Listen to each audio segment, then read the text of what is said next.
Welcome to 5 Minutes of X, where the Danger Room finally lives up to its name, and where the real danger is trusting Marvel's credit boxes.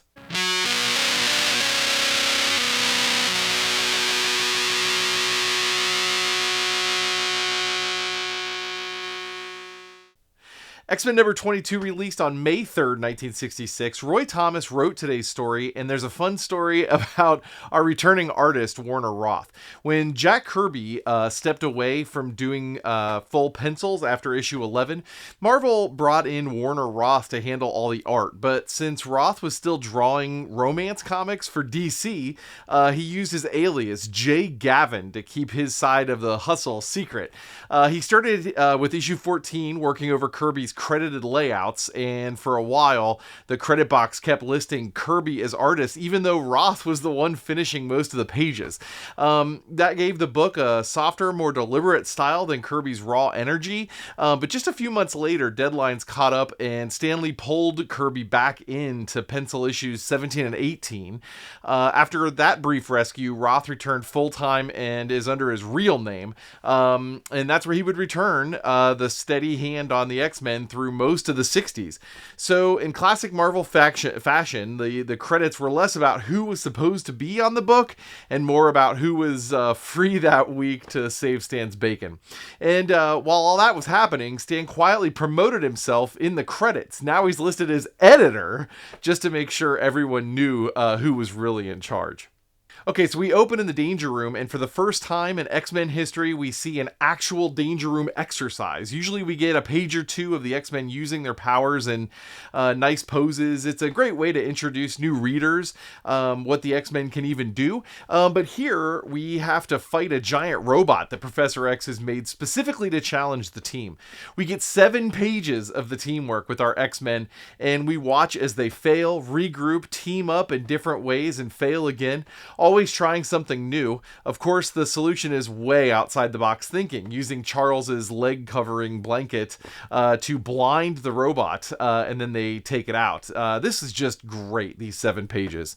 Charles once again tries to send the team on a 2-week vacation. I don't understand this continued plot beat. Every time it's the same. The students will get some well-earned time off, then that respite gets interrupted by a villain, usually of that issue.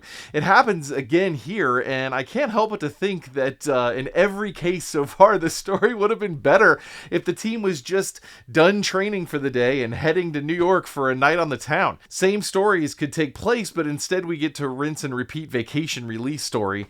In this one, Jean and Scott are thinking about each other, and Warren asks Jean out again. This time, there's a twist of Jean asking Cyclops to be the third wheel. Bobby and Hank are going to go meet their respective girlfriends, Vera and Zelda, and we are introduced to our villain for the next couple of issues, the mustache-twirling Count Nefaria. It's so lame. Count Nefaria isn't a character I know well. In fact, I only know him from these X-books. Apparently, he and a gaggle of F-list henchmen were all Strange Tales and Tales of Suspense villains from like the late 50s and early 60s.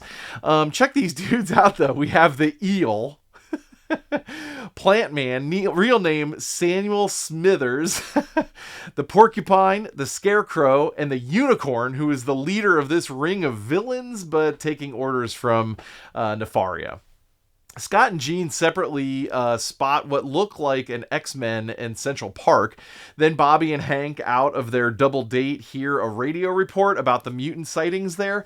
Finally, Warren catches a TV news story of the same thing. One by one, they all head to the park, Central Park, only to get picked off like it's a Scooby-Doo trap. Our closing page shows Count Nefaria monologuing to the X-Men while they're chained up in a dungeon. He's gonna go do something to Washington, D.C., and we'll find out what that is in the next issue. Avengers number 30 stars Stan Lee and Don Heck. Again, we're shifting away from Jack Kirby on these Stan Lee books. It was released May 10th, 1966, but Pietro and Wanda are barely in it. I'm not sure if there's a popularity issue with these two on the Avengers book, but we see Pietro and Wanda lamenting that their powers are getting weak. They conclude that it has to be because they have been away from their home for too long in Europe. And they leave to go back to Europe. They get a splash page, and then Cap agrees they should go home. We'll pick up their story again next month in Avengers 31.